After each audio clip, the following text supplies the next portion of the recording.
I'm sure you've heard of the Ronald McDonald House charity. They provide housing for families of sick kids when they're in hospital. Seems pretty innocent, right? Well, there's another side to the charity. There's another type of Ronald McDonald House. One that not many people know about. There's one in most big cities. You won't find it by looking for it. It doesn't have an address. It doesn't have a sign above the door. It doesn't even have windows. No. The only way you'll find it is if you're taken there. That's how I found it. I've never met my real parents. I've been in and out of foster families and group homes here in Detroit since I was a kid. I'm 15 now, and I'm what they refer to as a bad kid. Always causing trouble, always getting thrown out and placed with another unsuspecting do-gooder who thinks they can help me. I always prove them wrong. My caseworker sat across the black metal table, looking weary and frazzled. On the table between us was a thick letter-sized brown envelope, my case file. "Well, your reputation has preceded you," she said. "And now you only have two options, military school in Lansing or the Ronald McDonald House, which has miraculously cleared you for acceptance. I don't have the patience for drill sergeants and 5 AM reveille. And how bad could a halfway house named after a fast food clown possibly be? Ronald McDonald House it was." Dark clouds loomed over me the day I climbed into the back of my caseworker's town car. My few belongings in a backpack and the clothes on my back. That's all I could take. One of the few belongings I had was a photo album filled with pictures of all the foster families I'd been with. It was nice to remember some of them, even though I'd royally fucked it up each time. "I've had a few cases who went through the Ronald McDonald House," the caseworker said from the front seat. "Things went so well for those kids. I've never had to transfer them anywhere else. In fact, the house took over their case files and everything." We drove into downtown Detroit, past all the familiar landmarks. I'd been thrown out of one foster home just outside of town because I snuck into downtown Detroit with some neighbour kids to sneak into a dive bar. Good times. Well, here we are. The car came to a stop. I looked out the window. We had parked in front of a tall, grey, windowless building, sandwiched between two other industrial buildings on a narrow city street. I noticed there was an address on the building to the left, and one on the right, but none on this particular building, not even a sign. "Are you sure?" I asked, hesitating as I opened the car door and climbed out of the back seat. I slung my backpack over my shoulder, clinging tightly to the strap, and followed the caseworker up to the windowless metal doors. She pressed a buzzer and spoke to someone inside. The doors clicked to unlock. We walked in. As soon as the metal doors closed behind us, I noticed the pin-drop silence.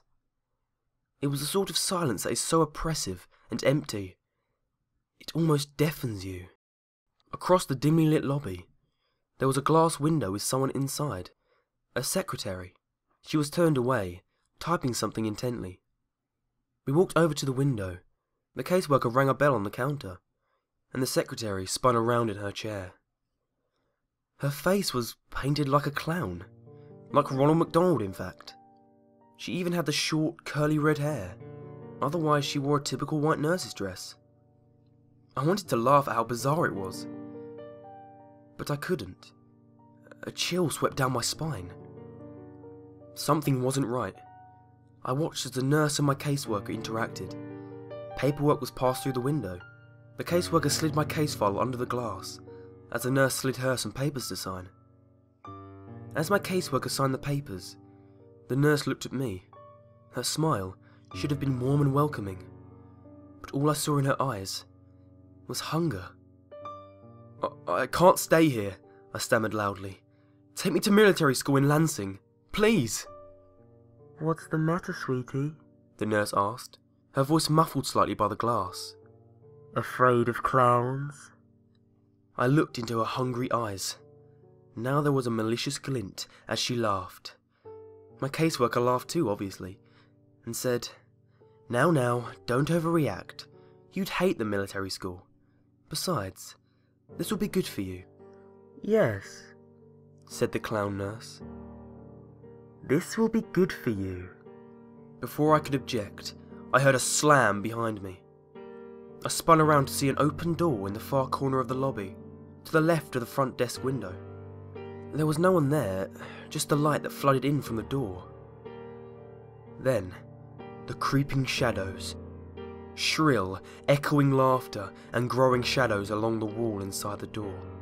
"Oh," said the caseworker, "here comes the welcome committee." As I stared in horror, clutching the strap of my backpack, my caseworker patted me on the shoulder for the last time. "Don't worry, honey. It'll be different this time. You'll feel right at home here. I promise." She turned to leave. I felt bile churning in my stomach. "No," I said desperately. "You can't leave me here." "Oh no, I've got to get going. I never did like clowns." And with that, she left me there. The metal door slammed behind her, and I was alone. I faced the open doorway by the front desk again. The shadows had almost entered the room, and the piercing laughter was filling the lobby with sound. I ran for the front doors, pounded and yanked and pushed and screamed for help, screamed for my caseworker, screamed for anyone, please God. I turned to see the nurse behind the glass, smiling at me again. And then they entered, laughing all the while. A whole group of laughing nurses with clown faces and red hair. Some male, some female, but all with the same terrifying Ronald McDonald makeup. And in the dim light of the lobby, I could see the glint of metal tools in their hands. Coming up the rear was a pair of clown nurses rolling a metal table, complete with restraints. "Get the fuck away from me!" I screamed. I pounded at the metal doors again. "Let me out of here!" They surrounded me, grabbing me as I thrashed and screamed and tried to tear myself away. Laughing as I kicked and squirmed, they slammed me onto the rolling table and strapped me down. I looked around wildly. I was surrounded. "Let me go!" I screamed, twisting and turning and pulling at the restraints. They rolled me through the open doorway and down a seemingly endless white hallway. They laughed and laughed and laughed. They waved their shiny scalpels and razors and needles mere inches from my face, just to make me flinch and scream. This made them laugh even harder. The last thing I remember, before one of them finally injected me, was the hands, gloved fingers prodding inside my mouth and pulling at the sides of my mouth, distorting my screams and forcing an unnatural grin onto my tear-streaked, sweaty face. Hot, rancid breath in my face as they whispered, perverted voice speaking the words, "We love to see you smile." Then, as the maniacal laughter seemed to warp and wind down like a dying record player, everything faded to black. I opened my eyes and I was blinded by bright lights above, shielding my groggy eyes from the fluorescent bulbs. I turned on my side and looked around. A cell. Tall white walls, covered in scratch marks and stains. A small drain in the corner of the floor. My toilet, perhaps? A door with no windows, and on the floor by the door, my backpack. I tried to sit up. My body ached, and the moment I sat upright, my vision started spinning. I wonder what they drugged me with. I realised I was shivering. I looked down. I wasn't wearing my own clothes anymore. I was wearing a dirty, ripped hospital gown, bright yellow, with a pattern of Ronald McDonald's heads all over. Nothing underneath. I heard faint, muffled sounds from somewhere in the building. It sounded like screams. I tried to stand, but couldn't keep my balance. My vision was beginning to stabilise, but my body still felt like rubber. I sank to my knees and crawled over to my backpack. Before I got there, I tried to open the door. As expected, it was locked. I slumped onto the floor beside my backpack and unzipped it. All that remained inside was the photo album. They had taken my notebooks and pens and my cell phone. Of course I did.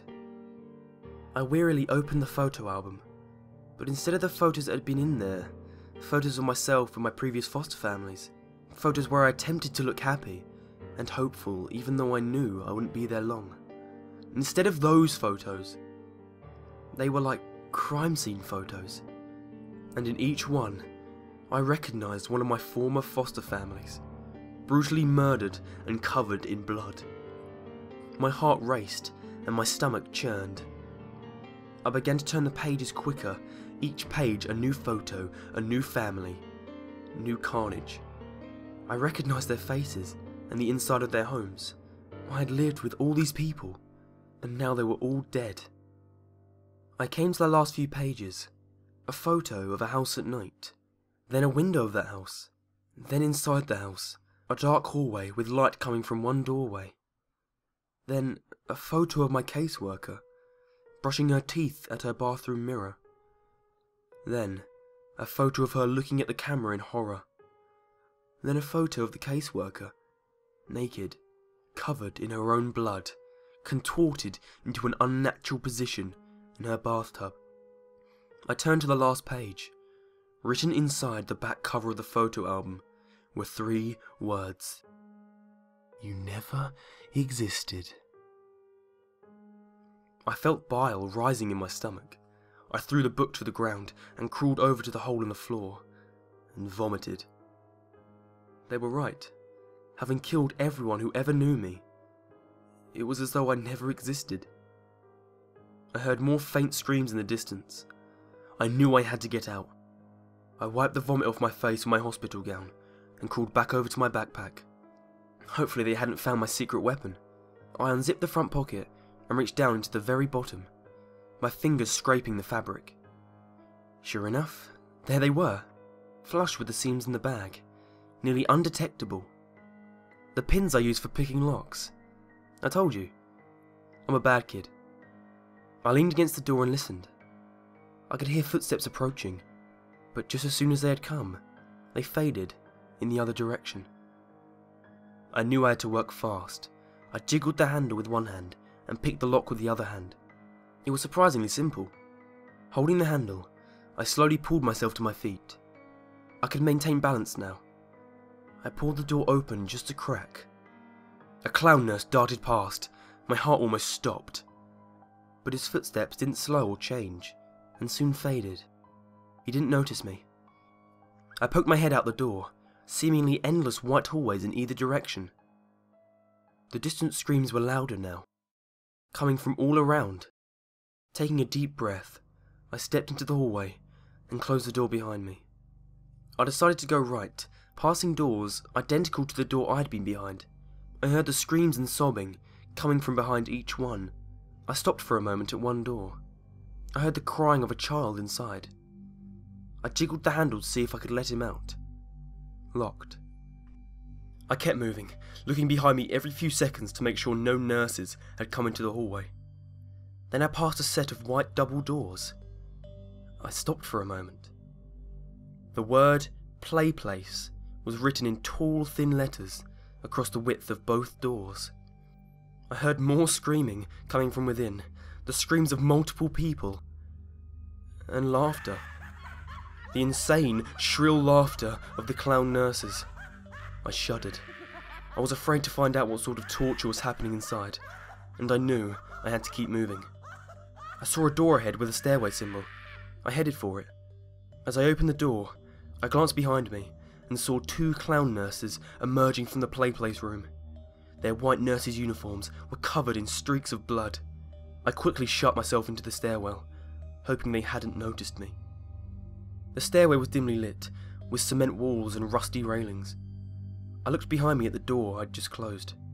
There was a red number 5 on the door, so I must be on the 5th floor. I decided I had to get to ground level. Each footstep echoed as I began to descend the stairs. I couldn't hear the screaming anymore, just a low, deep humming sound, like pipes in the walls. It was a welcome respite. I finally came to the door numbered 1. The staircase seemed to descend a few floors lower, but I stopped here and slowly peeked through the door. More white hallways. No clown nurses to be seen. So far, so good. I stepped through the door and walked into the hallway. I noticed I couldn't hear any screaming on this floor, just the buzz of the fluorescent tube lights above. I came to the end of the hallway, and another set of double doors. A large red cross, the kind you'd see on a lifeguard stand or a first aid kit, was painted across the width of the doors. I pressed my ear to the door.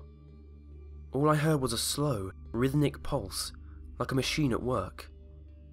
And faintly, a beeping sound, like you'd hear in a hospital room. I knew I shouldn't open the door. I knew this wasn't the exit. I knew I should keep looking. But I had to see. I turned the handle. It wasn't locked. I peeked inside.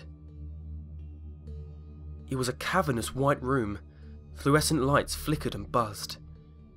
I saw wires hanging all around. And hanging from the ceiling in rows. Kids in hospital gowns like mine, attached to white wooden crosses affixed to the ceiling, literally crucified. They were silent, their heads drooping forward, their eyes either closed or staring at nothing. Some seemed to twitch a bit, but most were still. Their crosses swung back and forth very slightly.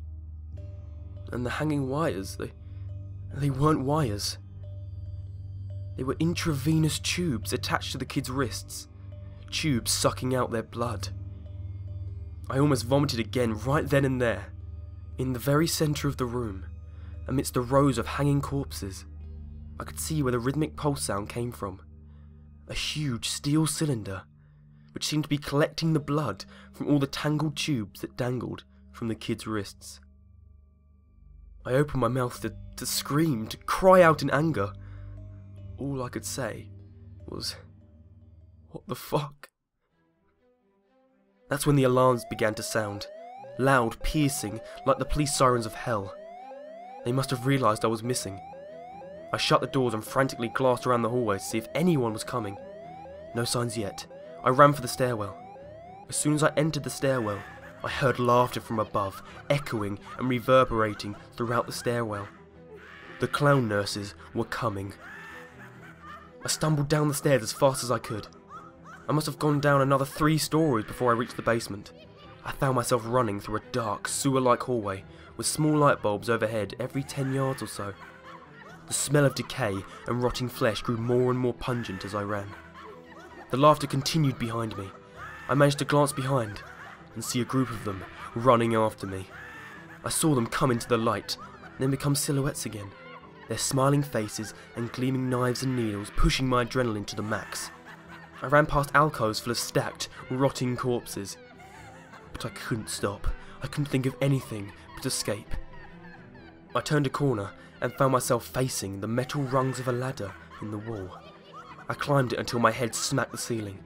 Below me, the shadows and laughter grew closer, their footsteps slowed. They were close, and they knew it.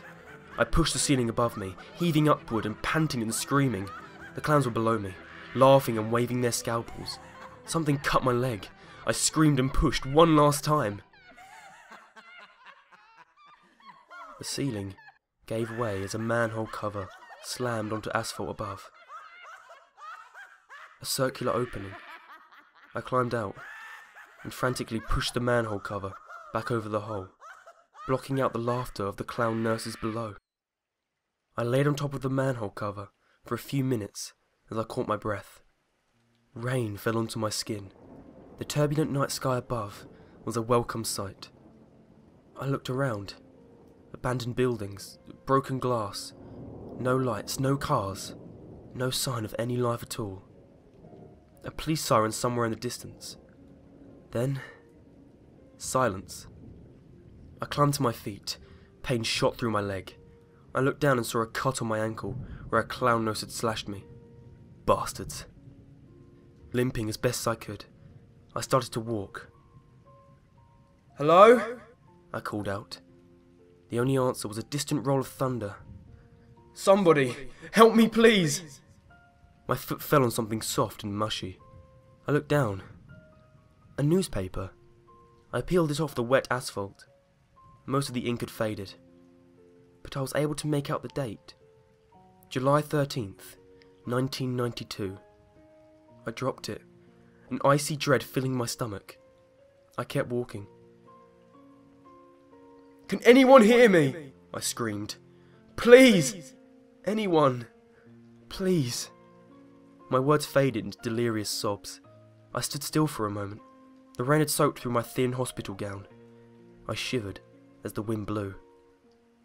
Then, I saw a light in the distance. It was a big, yellow M in the sky. A McDonald's, of course. I limped towards it. When I came to the McDonald's, I saw that apart from the M, the rest of the building was completely dark. I walked cautiously towards the broken windows and looked in. Darkness.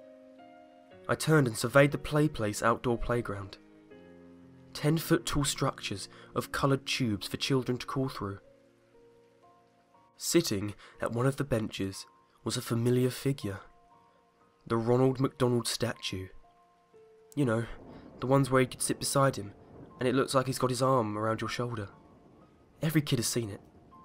I shuddered at the sight. The doors were unlocked. I walked in out of the rain. Silence. Darkness. I noticed the decor wasn't like the modern McDonald's you see. It was still the same as it was in the 80s, with the white plastic booths and red and yellow tiles. The wind seemed to whisper through the broken windows. I noticed something on the front counter. A black rectangle. I got closer. A laptop. A nearly new laptop. I let out a soft, delirious laugh. I knew what I was supposed to do. So I took the laptop outside and sat beside the Ronald statue. I opened the laptop and began to type this story. The rain is falling on the keys, but I don't care. There's nothing left to do now but wait. Because I've been noticing, out the corner of my eye, Ronald is trying to look over my shoulder. He's laughing now. All I can do is join him.